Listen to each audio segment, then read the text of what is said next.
माननीय पाहुणे यांचं सुद्धा मी स्वागत करतो. त्याचप्रमाणे इथे उपस्थित झालेले सगळे मान्यवर यांचं सुद्धा मी स्वागत करतो.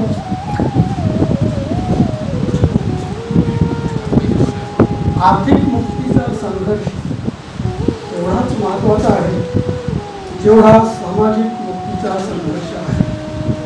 आजपर्यंत आम्ही आर्थिक मुक्तीसाठी कुठलाही प्रयत्न केलेला नाही, संघटितरित्या केलेला नाही. त्याची सुरुवात पाडाईने केलेली आहे. 23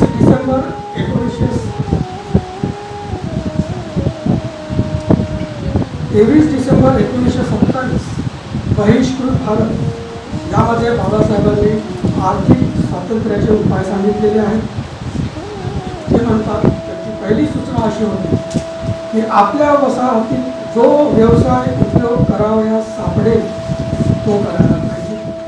त्यांची दुसरी सूचना अशी होती जो धंदा करता येईल तो करावयास हरकत नाही.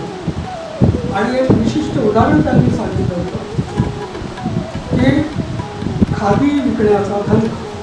आणि 1927 मध्ये त्यांनी आम्हाला अशी सूचना केली होती की महारांनी त्यावेळेस 1927 आपलं धर्मांतरण झालेलं नव्हतं, तर महारांनी विणलेल्या खादीशिवाय दुसऱ्या कोणाची खादी घ्यावयाची नाही अशी शपथ घेतली तरी स्वजातीची इतकी मोठी गिराईकी उपलब्ध होईल ती त्यांना पुरेल ही त्यांची सूचना होती.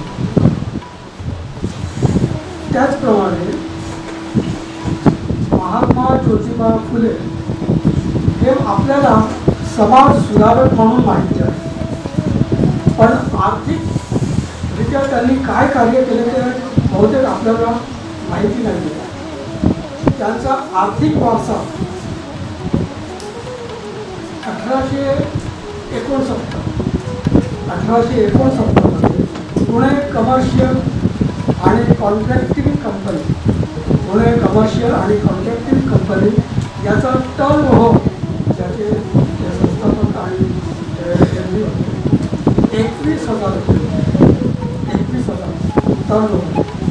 आणि त्याच वेळेस टाटा कंपनीचा टर्न ओव्हर 20,000 रुपयाचा, टाटापेक्षा पण जास्त त्यांचा टर्न ओव्हर. या कंपनीच्या द्वारे त्यांनी अनेक धारणा मोठे त्याची रचना केली. त्याचप्रमाणे सोन्याचे मोल्ड बनवण्याचा आणि पुरवठा करण्याचा ते एकमेव मोनोपली होते. आणि ते मध्य प्रांतात 4 राज्यात जायचं, राज्य गुजरात, महाराष्ट्र, मध्य प्रांत, कर्नाटक. भाजीपाला ते पुण्यावरून भायखळा मुंबईला पाठवायचे, फळभाज्या भाजीपाला. तर इतक्या प्रमाणात आणि इतक्या सातत्याने त्यांनी तो प्रकल्प राबवला की आज भायखळ्यामध्ये जे भाजी मार्केट आहे त्याचं नावच महात्मा ज्योतिबा फुले मार्केट. तर असा हा आर्थिक वारसा महात्मा ज्योतिबा फुलेंचा आहे.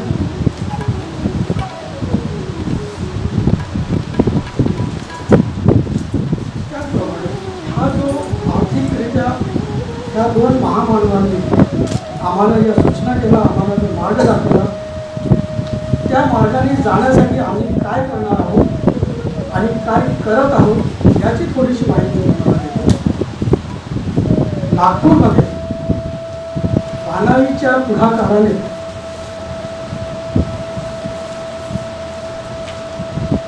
23 जुलै 2023 महात्मा ज्योतिबा फुले व्यवसाय मार्गदर्शन केंद्र यांचं लॉन्चिंग करण्यात आलेलं आहे. 25 जुलै मंगळवारी संध्याकाळी 5 ते 7 या दरम्यान हे केंद्र उपरस्त कोणी तिथे मार्गदर्शन घेऊ शकतात. हे निःशुल्क. आज जवळजवळ आम्ही 80वा ट्यूजडे लास्ट ट्यूजडे आमचा 80वा होता. सातत्याने हा प्रकल्प राबवत आहोत, खंड न पडता राबवत आहोत. यासाठी पानाई आणि पानाईचे अध्यक्ष सन्माननीय या गेडाम सर त्यांनी पण मेहनत केली आणि आम्हाला खूप सपोर्ट केला. मी त्यांचे अभिनंदन करतो, त्यांना धन्यवाद. आता जबाबदारी आमची आहे. आम्ही नागपूरमध्ये जवळजवळ 3 लाख कुटुंब आहोत. 26 कुटुंब 3 लाख आहे सरासरी. या 3 लाख कुटुंबांचा जो टर्नओव्हर आहे तो आहे 1800 करोड रुपये पर ॲनम. एका महिन्याला ते 3 लाख कुटुंब कमीत कमी त्याच्यापेक्षा खाली जाऊ शकत नाही.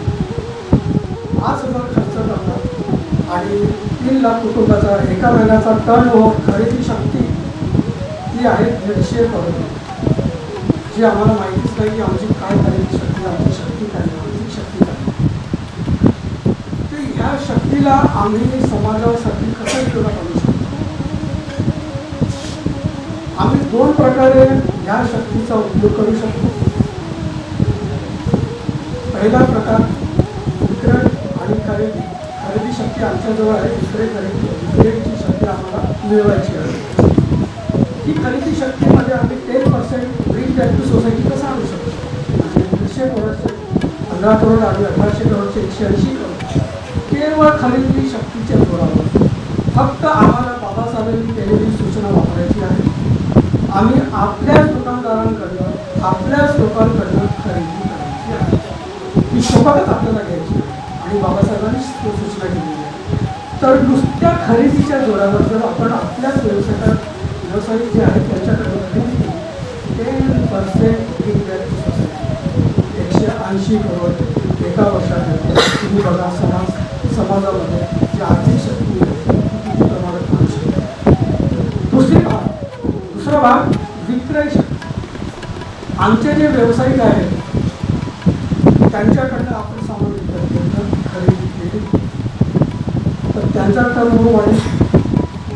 ते 10% तर येतीलच. त्याच्या व्यतिरिक्त आम्ही असा प्रयत्न करत आहोत की नागपूरचे जे होलसेलर आहेत, डिस्ट्रीब्युटर्स आहेत, ते आमच्या लोकांचा 10%च्या वर मार्जिन देत नाही. तर ही मार्जिन आम्हाला वाढवून द्यायची आहे. तर नागपूरच्या बाहेर जावं लागेल, महाराष्ट्राच्या बाहेर जावं लागेल. त्याच्यासाठी all India business survey team ही पूर्ण भारतभर फिरत आहे आणि असं माहिती झालेलं आहे की बाहेर आम्हाला 50 ते 60% मार्जिनने हे सामान मिळू शकते, उपलब्ध होऊ शकते. मग आम्ही आमच्या व्यावसायिकांना, दुकानदारांना हे 30-35% उपलब्ध करून देऊ शकतो. म्हणजे त्याच्यातनं आम्हाला आणखी 20 to 25% bring back to society आम्हाला करू शकतो. जवळ 30 ते 40% हा जो पैसा आहे, ही जी रक्कम आहे ती त्या व्यवस्थेकडे जात आहे आणि इतक्या मोठ्या प्रमाणात जात आहे त्याची आपल्याला कल्पना नाही. ही शक्ती आपल्या समाजात वापरता यायला पाहिजे. म्हणून आजपासून कमीत कमी हे धोरण आपण आणायला पाहिजे की आता जी काही खरेदी होईल ती समाजाचा आर्थिक पाया उभा करण्यासाठी, समाजाला आर्थिकदृष्ट्या सक्षम करण्यासाठी आपली आर्थिक खरेदी व्हायला पाहिजे. विक्रय व्यवस्था आम्ही उभी करण्याच्या प्रयत्नात आहोत. अशा रीतीने हे आर्थिक आंदोलन आम्हाला समजून घ्यायचं आहे. पानाई त्याला पूर्णपणे सपोर्ट करत आहेत आणि यासोबतच जर समाजाचा सपोर्ट मिळाला नाही तर आर्थिक आंदोलन सफल होणार नाही. म्हणून सगळ्यांचा सहभाग याच्यात आवश्यक आहे. मी सगळ्यांना आवाहन करतो, विनंती करतो कि आपण या आर्थिक आंदोलनात सहभागी आहों। इथेच थांबतो। जय हिंद। नमस्कार दोस्तों, हमारे न्यूज़ चैनल न्यूज़ इंडिया को लाइक कीजिए, शेयर कीजिए, अनसब्सक्राइब कीजिए। हम मिलेंगे फिर। धन्यवाद।